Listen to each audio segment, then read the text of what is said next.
vient toute l'année, on présente des films, on fait des ateliers, des petits courts-métrages, des ateliers scénario. Et donc là, on est super content de vous rencontrer. On a beaucoup travaillé notre relation, il faut savoir qu'on ne se connaissait pas du tout avant. Ah bon? Donc, ouais, on ne se connaissait pas, on a travaillé, on est restés beaucoup ensemble. On a habité ensemble et tout pendant le tournage, c'était 9 semaines, c'était long. Beaucoup entraîné, c'était une très très bonne partenaire des jeux. On sent vraiment votre lien tous les deux, ça allait vraiment au-delà de l'amitié. C'est-à-dire que même là dans la vie on est amis. Elle me fait peur. Non, elle me fait peur. Non.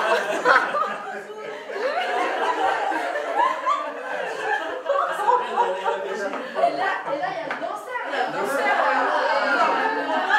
Tu veux quoi? On peut te parler toute seule, s'il te plaît. Tu m'attends.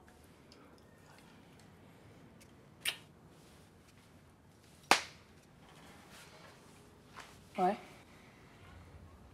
Vas-y, accouche là. On veut bosser pour toi. Tu te crois pas l'emploi, quoi? C'était difficile pour toi travailler ta personnage. Ouais. Parce qu'on te voit et on dit elle est tellement douce. C'est incroyable quand même. Au début, en fait, j'ai vraiment eu du mal, en fait, parce que je l'aimais pas, en fait, Rebecca. Je n'aimais pas mon personnage. Je comprenais pas pourquoi elle faisait ça, parce que du coup, comme c'est vraiment l'opposé de moi, j'ai vachement pris du temps à la comprendre. À partir du moment où j'ai compris qu'en fait, elle était, pour l'argent en tout cas, elle n'avait pas de morale. Moi, ma famille, c'est mon argent. Et après, j'ai commencé à l'aimer quand j'ai commencé à trouver de l'humanité en elle. Quand elle aide Jackie, elle rate Jackie, elle prend mine de rien, elle prend Dounia sur son aile quand même. Ouais. Elle l'aide, elle lui donne des petites missions, va remplir le truc. Tiens, 20 €. Exactement, elle est généreuse, elle est intelligente. Vous êtes reconnue dans des personnages? Est-ce qu'il y en a un qui vous a percuté plus que d'autres? Vous pouvez un peu partager? Je suis reconnue dans la relation que vous avez toutes les deux. J'ai une amie avec... c'est pareil, quoi. Donc c'est vrai que je me suis beaucoup reconnue dans ce que vous ressentez l'une pour l'autre, en fait. C'est plus que de l'amitié. On ressent vachement beaucoup d'émotions que vous dégagez, en fait. Et c'est ça qui a fait que... C'est ça, plus ça qui a fait que votre film, on a senti. Moi, je comprends qu'est-ce qu'il dit parce que je suis marocaine, je comprends le Coran. Mais il y a des gens qui ne comprennent pas. Mais il n'y avait pas de traduction de ce petit morceau. Parce qu'en fait, je voulais que l'émotion, elle vienne par... c'est vrai, j'ai beaucoup réfléchi, on a beaucoup parlé avec mon producteur. De savoir est-ce qu'on traduit pas. Et moi, j'aimerais bien si tout le monde comprenne. Oui, parce qu'il y a du sens. Le son, on le sent. Mais là, s'il y avait un petit traduction, ça va rajouter beaucoup de choses. Peut-être que quand le film il va sortir, peut-être que je vais traduire. Parlez-nous de vous, vous voulez faire du cinéma, d'où vous venez on était déjà avec notre réalisateur Philippe Faucon. Un scénario, donc il y a moi, Zitouna, et puis je crois que c'est tout, avec d'autres personnes qui font partie du FCM.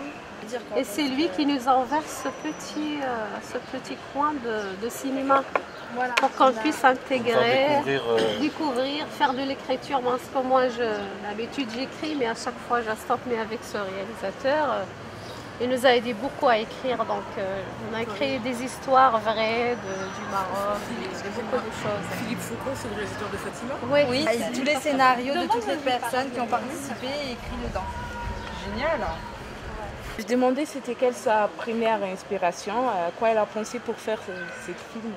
En fait, à la base, c'était les émeutes de 2005. Je me suis toujours demandé pourquoi il y avait une colère et pas de révolte. Et aussi, j'avais vu un documentaire sur des filles qui dansaient le poupée décalé dans une cellule de prison et qui étaient devant des animateurs sociaux, enfin devant des flics, mais qui ressemblaient plus à des animateurs sociaux réellement qu'à des policiers. Et j'avais envie de poser des questions sur cette jeunesse dont moi je viens. Moi je suis quelqu'un, quand j'étais à l'école, je travaillais très mal à l'école, j'avais pas des bonnes notes, j'étais un peu en marge de la société. Et du coup j'avais envie de faire un film comme ça sur des désaxés, sur des gens qui sont pas... qui sont exclus. Et c'est ça, c'est de là d'où m'est venue l'idée en fait de faire ce film. En tout cas ça inspire beaucoup de gens. Et on vit avec vous. Mais j'avais aussi envie d'une grande histoire d'amitié, parce que dans ma vie aussi, l'amitié est quelque chose de très important. Puis de raconter la grande histoire d'amour aussi avec Jiggy, le personnage du danseur, la quête du sacré, de l'ascension vers le haut. Parce que Dounia, ça veut dire la vie d'ici-bas. Et à travers Jiggy, elle essaye d'aspirer à quelque chose de plus beau. Et en effet, il y a toutes les références que vous avez dites sur le combat. Moi, je dis toujours, dans la vie, le combat le plus dur à faire, c'est le combat contre son âme, le djihad nefs. Et Dounia, elle est dans ce djihad-là, quoi, en fait. Félicitations encore une fois parce que c'est un des meilleurs films que j'ai vu, là, honnêtement. C'est très riche comme film. Voilà. Tu fais 3. Ah, merci. Merci. 1, 2, 3. Le film, c'était extraordinaire, c'était quelque chose qui est riche. C'est un film qui rassemble beaucoup de choses, la comédie, la tragédie. On a beaucoup rigolé, on a pleuré. Le film était très bien, très émouvant. Surtout c'était à Paris, moi je suis parisien, c'est encore très émouvant. Trop touchant. Être avec eux, c'était incroyable. Elles sont trop sympas. Et ça me fait comprendre plus des films et rentrer plus dedans. Sentir vraiment. On a vu les actrices pour de vrai, elles sont super jolies, on a pu faire des photos. Il a demandé des numéros. C'était très bien. Elle n'a pas donné. Super.